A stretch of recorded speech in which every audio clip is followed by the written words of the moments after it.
Okay مچی، ہمارے ابھی steps ہوئے ہوئے 600. ٹھیک ہے؟ ہاں ہاں ٹھیک ہے. چلو اب آپ اسٹارٹ ہوگی. بتاؤ مچی، آج آپ کس بارے میں بات کرنا پسند کرو گے؟ میرا فیوریٹ ٹاپک میرے اسٹوڈینٹس.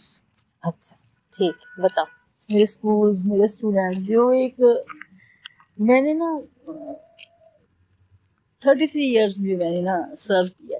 مجھے 33 years is too much.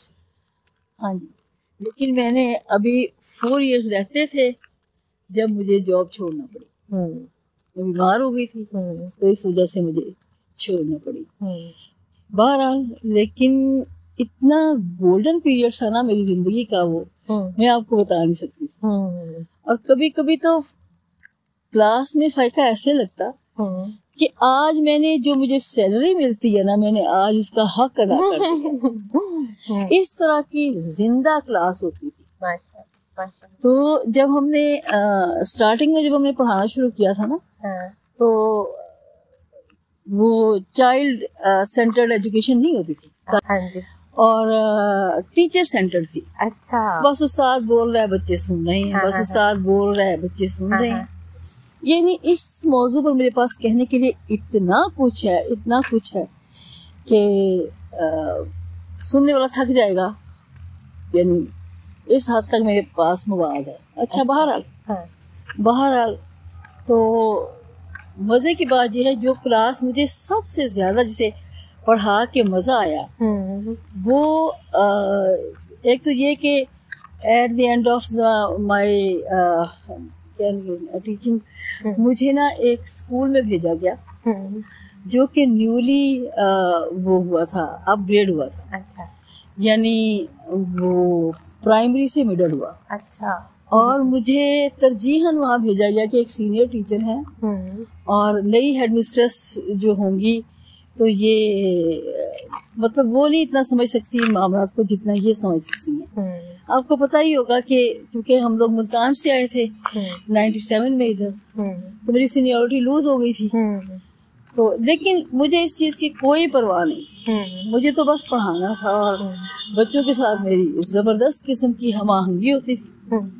تو مجھے جو کلاس ملی نا، وہ بچیوں نے 3 سال پہلے تعلیم چھوڑی ہوئی.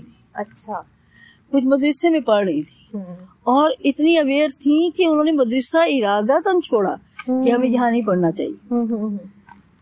وہ اتنی مطلب 2 بہنیں تو اس مدرسے سے آئی ہوئی تھی اور باقی جو تھیں وہ مطلب گھر بیٹھی تھی. پھر جا کے یہ مطلب ایلیمنٹری میں چینج ہوا تو پھر یہ بچے آ گئے. کیا وجہ؟ مدرسہ اٹسیلف تو مطلب اس میں تو کوئی برائی نہیں ہے، مدرسہ itself is a good institute.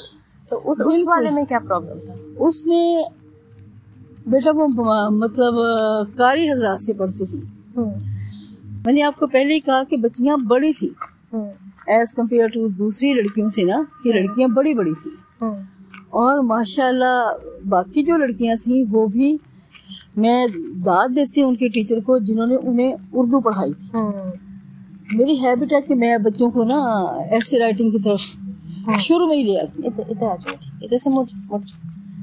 تو جب میں نے فرسٹ ٹائم مطلب یہ کلاس لی نا تو مجھے اندازہ ہو گیا. انہوں نے اپنے ٹیچر کے بارے میں جو کچھ لکھا میں حیران ہو گئی دیکھ کے.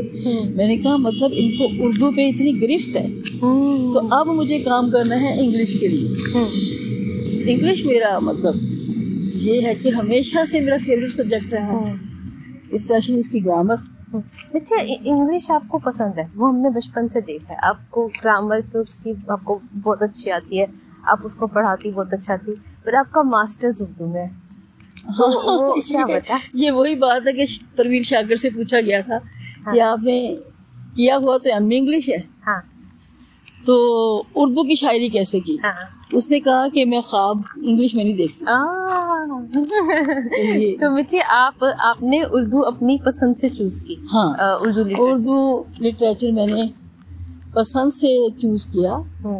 اور ویسے بھی میرے میاں کہتے تھے کہ یا تو آپ صحافت میں جائیں اور یا پھر آپ اسلامیات میں آگے بڑھ سکتی ہیں یا پھر آپ اردو کی طرف آئیں. تو بس پھر میں اردو کی طرف آ گئی. اچھا اب نا آج کل کا ایک دور ایسا ہے کہ اگر کافی چیزیں اس طرح سے اسٹگمیٹائز ہوئی ہیں کہ اگر کوئی خاتون کہتی ہے کہ میرے ہسبینڈ نے مجھے یہ کہا تو میں نے اس کو یوں کیا, تو لوگ اسے کہتے ہیں کہ اس کا ہر ٹائم اس کو ہسبینڈ ہی اس کا نام لیے رکھتی ہے, یا وہ یہ کہتے ہیں کہ it's also sort of operation. آپ نے ایک اتنی لمبی زندگی گزاری ہے جس میں کافی ساری زندگی میں جتنی کہ آپ نے گزاری ہے پڑھانے میں اتنی کی آپ نے شادی کے ساتھ گزاری ہے. تو آپ یہ بتاؤ کہ آپ کو کیا لگتا ہے, is it that kind of companionship? کیا اس طرح سے ہوتا ہے کہ آپ کو آپ کس چاند کو دیکھو, چاند کو دیکھو میٹھی, میں نے اینک نہیں لگائی, مجھے نہیں نظر آئی. سبحان اللہ العظیم, اللہ پاک تیری رحمتوں کا مجھے دھند نظر آ رہی ہے. آنے والا مہینہ سب کے لیے خیر کا ثابت ہو, رحمتوں کا برکت ہوگا. ہاں جی اب بتائیں آپ. تو میٹھی میں یہ پوچھ رہی ہوں ہاں کہ ان یور اوپینین یہ اس کمپینین شپ میں کہاں وہ والا ٹائم آتا ہے جہاں آپ سمجھتے ہو کہ یار یہ بندہ صحیح طور پہ میری ایبلٹیز کو اسیس کر رہا ہوگا اور جو یہ مشورہ دے رہا ہے اس کی کریڈیبلٹی ہے؟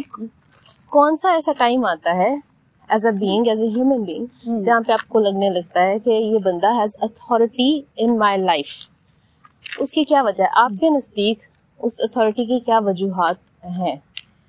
ایسا ہے کہ یہ بہت زیادہ نا مطلب کیا کہنا چاہیے, علم کو پسند کرنے والے لوگ, اہل علم لوگوں میں سے جن کو میں نے ہمیشہ بک کے ساتھ ہی دیکھا, اور ان کی جب میں نے یوں کہنے کے لائبریری کہنے نا تو بے شمار کتابیں کہ پیٹی بھری پڑی تھی اس اور ان کی جو تھی نا سرٹیفکیٹس, ان کی ڈگریز, وہ بھی لاتعداد تھی. اور جو بطور ایک کہنا چاہیے ایسوسیٹ انجینئر کی جب میں نے انہیں دیکھی, ان کی جو بڑی بڑی کتابیں دیکھی نا تو, اور جو ان کے ریزلٹس تھے وہ ابا بیٹی تھی ہر جگہ پر. ویسے تو یہ علیحدہ بات ہے کہ میں نے جب میری شادی ہوئی ہے تو یہ نا شروع میں جیسے میں ان سے بہت زیادہ متاثر تھی تو یہ بھی میرے سے کچھ زیادہ ہی متاثر ہو گئے. تو انہوں نے نا مطلب سب عورتیں مطلب مرد جو تھے نا وہ سب ہی وہ بڑی بڑی نیلی بکس ہوتی تھی بڑی بڑی, وہ سب پڑھا کرتے تھے ایئر فورس کے جو لوگ تھے. تو ہماری آپا جو ہے نا وہ بڑی متجسس تھی, وہ ادھر ادھر سے جھانک جھونک کے کہتی, اور ان لوگوں کو آگے بڑھنے کا شوق بھی بہت تھا. تو وہ کہتی کہ فلاں بندہ بھی وہ نیلی جی تیرے ورگی بھی تمہارے جیسی کتاب لیے بیٹھا ہے, فلاں بھی پڑھ رہا ہے, فلاں بھی پڑھ رہا ہے, تو کیوں نہیں پڑھتا؟ تو میں نے کہا آپ کیوں نہیں پڑھتے؟ کہتے جب میں پڑھنے بیٹھتا ہوں تمہارا چہرہ ملا کے آگے آ جاتا, میں کتاب وہی بند کر دیتا ہوں.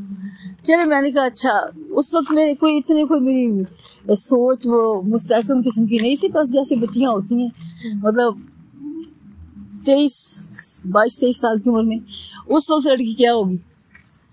تو نہ فائقہ آج ہم تھک جائیں گے چلتے چلتے, میری باتیں نہیں ختم ہوئی. تو نے ٹاپک کیسا لے لیا؟ آپ 1 منٹ رک جاؤ, آپ رک جاؤ.